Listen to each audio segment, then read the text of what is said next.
آج پیش کرنے لگا ہوں آپ کے سامنے ہر رکاوٹ دور کرنے کا وظیفہ، چاہے رکاوٹ کاروباری معاملات میں ہو، چاہے رکاوٹ کسی بھی معاملے میں ہو۔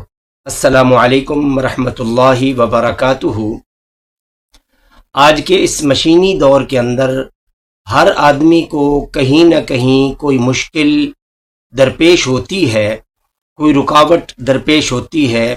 کاروباری معاملات میں رکاوٹ، رشتوں کے معاملات میں رکاوٹ، اولاد کی پڑھائی میں رکاوٹ، اولاد کے فرما بردار بننے میں رکاوٹ، رزق کی برکت میں رکاوٹ، اعمال کے اندر لگنے میں رکاوٹ۔ بندہ اعمال میں لگتا ہے، نیک اعمال شروع کرتا ہے، چند دن کے بعد پھر وہیں پر آ جاتا ہے، یا آدمی جو ہے وہ قرض کی دلدل میں پھنس چکا ہو۔ غرض کوئی بھی مشکل ہو اپنی زندگی کے اندر، تو آپ ایک مرتبہ، صرف میرے کہنے پر آپ ایک مرتبہ یہ وظیفہ کر لیں، پہلی دفعہ ہی یہ وظیفہ انشاءاللہ آپ کو حیران کر دے گا۔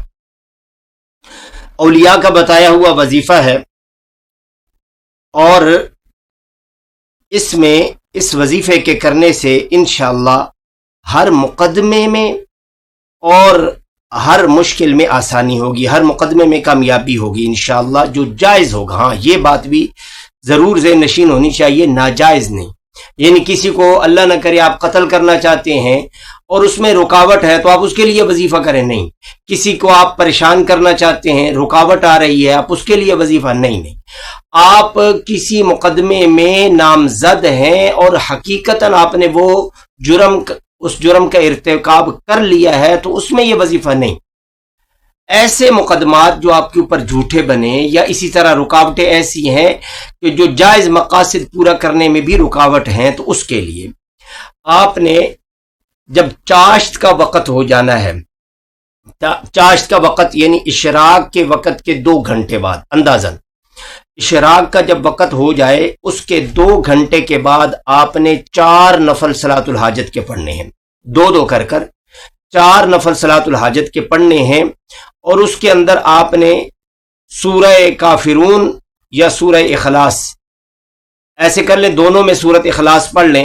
پہلی میں سورۃ اخلاص 10 مرتبہ پڑھ لیں، دوسری میں بھی 10 مرتبہ پڑھ لیں، 5 مرتبہ، جتنی دفعہ سہولت سے ہو سکے، ایک مرتبہ پڑھنا چاہیں ایک مرتبہ پڑھ لیں۔ ان 4 نفلوں کے بعد آپ نے یہ وظیفہ کرنا ہے۔ تسبیح آپ کے ہاتھ میں ہونی چاہیے، اور تسبیح کے دانے پہلے گن لیں۔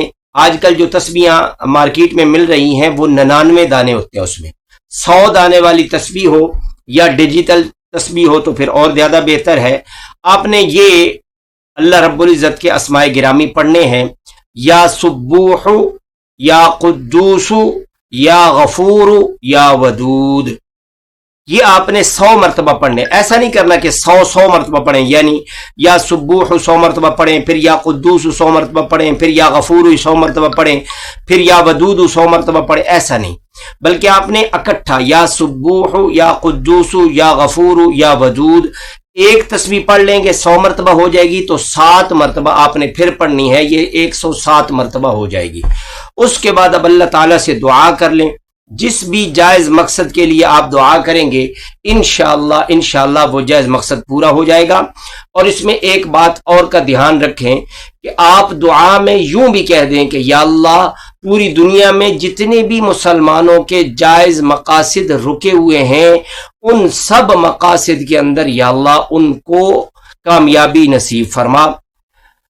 ویڈیو اچھی لگے اس کو لائک کریں، شیئر کریں، کمنٹس بار میں اپنی قیمتی آراء کا اظہار کریں، چینل کو سبسکرائب کریں، خود بھی سبسکرائب کریں، اور اپنے دوست احباب کو، یا آپ چاہتے ہیں جن تک ایسی ویڈیوز پہنچیں ان کو بھی سبسکرائب کروائیں۔ دعاؤں میں مجھ سمیت پوری امت کو یاد رکھیں۔ السلام علیکم ورحمۃ اللہ وبرکاتہ۔